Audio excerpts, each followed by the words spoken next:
Aloha. The Department of Health is sad to report our third COVID-associated death here in Hawaii. Let me extend the governor's condolences to his family and friends for their loss. The individual was an elderly adult, a resident of Hawaii, who has been in critical condition on life support for several weeks. He became ill in early March after traveling to Washington State. Washington State is one of the places in the country which is suffering from widespread illness, distribution of the virus at this time. It's certainly a tragic reminder that the spread of COVID-19 is a serious threat to everyone. It's a very contagious and very virulent disease. The department is also reporting the first positive COVID-19 case on the island of Molokai. The adult had a history of travel to Las Vegas. The investigation by our Maui District Health Office is still underway. The individual has been transported back to Honolulu for hospital care. Today's count includes 34 new positive test results. With these new cases, there are a total of 319 cases to date. All of today's cases are adults, 30 are residents, 3 are visitors, and 1 is currently under investigation. Since the end of February, a total of 78 cases have been released from isolation, including 6 from what was reported yesterday. Of the 319 presumptive or confirmed positive cases to date, 270 are Hawaii residents and 25 are visitors. So the vast majority of cases in Hawaii are still Hawaii residents. The department is continuing to aggressively investigate cases reported and in tracing contacts. Most of these are now being reported through private clinical labs, and to date there are over 12,000 laboratory results conducted by those laboratories for COVID-19. Earlier this week, we posted an epidemic curve on our website, and I wanted to spend a minute or two going over that with you all. This is what our epidemic curve looks like at this point in time. This is just the beginning of the outbreak, and is somewhat misleading in that it reflects what was happening here about 2 weeks ago. And as you may see, the cases that have been recently reported are not included on the curve. The curve is a good description of when the date of onset was for the cases, and that may be as long as 2 weeks before we get a report of the case.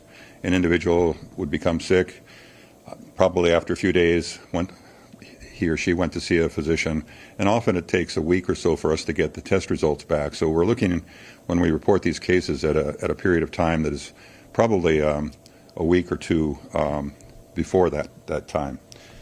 So as you look at this curve, you'll note that the vast majority of cases that we've seen so far are Hawaii residents who have traveled.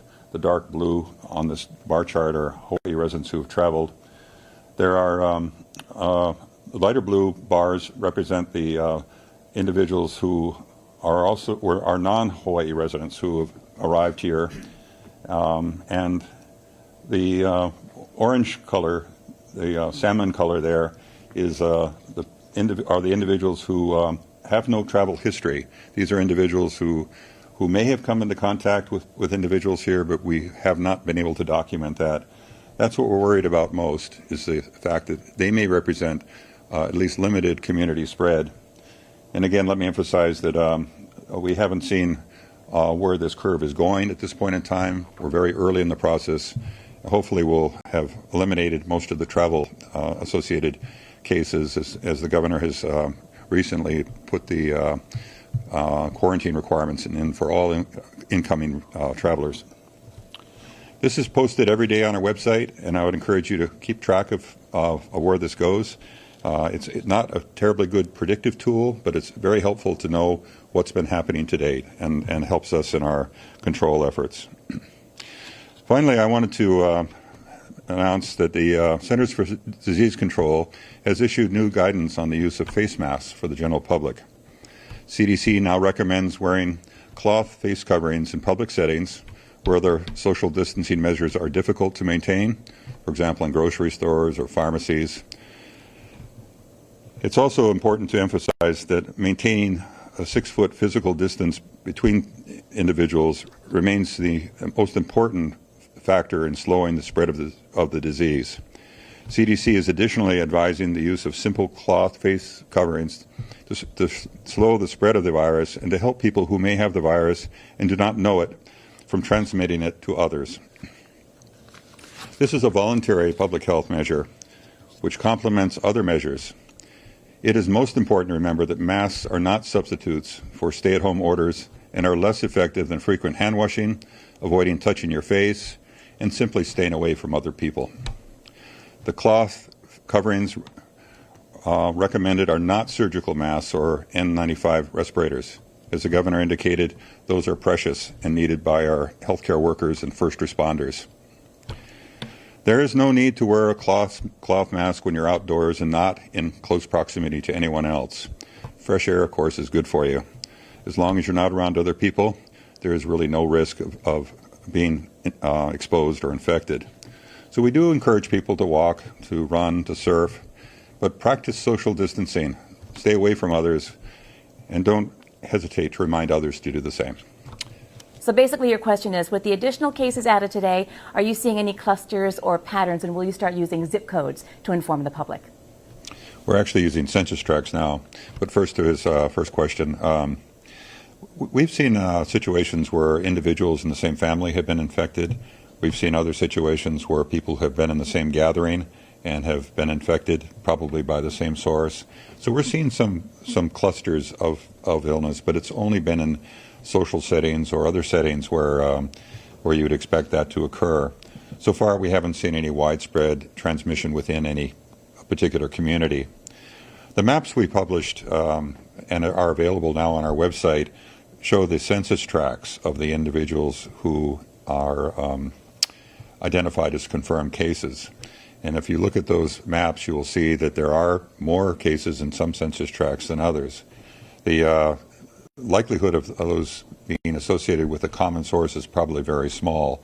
In fact, if you note the numbers of cases, the higher numbers are typically associated with census tracts with high socioeconomic status, and probably are associated with travel.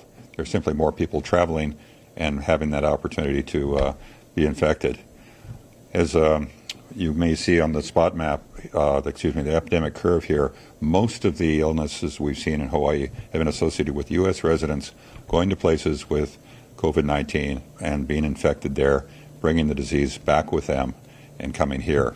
That's one of the reasons why the governor's restrictions on travel, I think, are so critically important. Okay. Dr. Anderson, one more question. This is from Kehau Curzio from Maui News. Her question is, what is the state doing to assist Molokai, which doesn't have medical resources to sustain an outbreak, and how can residents of rural communities like Molokai and Hana that are more vulnerable take extra precautions? Well, the precautions that we're recommending apply to everyone, even those in rural communities where physical distancing isn't as much an issue, perhaps, as urban areas, but certainly we'd encourage everyone to avoid being in close proximity with others. Even family members can be infected without knowing it.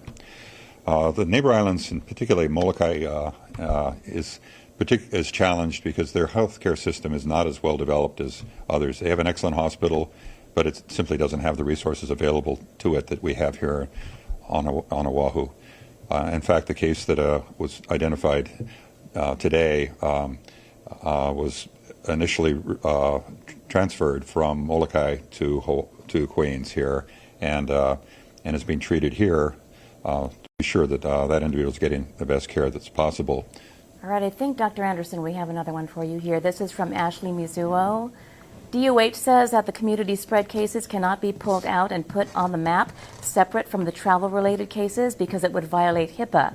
How many cases of community spread would we need to have to make a map that is community spread cases specific and not violate HIPAA? I've never heard that HIPAA is an obstacle to doing that. But having said that, the maps that we have developed are in the early stages of development. We have listed all the cases there, whether they're cases that were associated with community spread or cases associated with travel. we will look to see if there's a way we can distinguish those without violating any personal protections that people have. Most of the cases we have are travel related. As you can see on the chart on my right here again, the orange sections of those bar charts are the community spread cases, those without travel histories. The dark blue which are the majority of the cases we have, are residents who traveled and became infected. And of course, when you look at the maps, you can assume that most of those cases are associated with travel.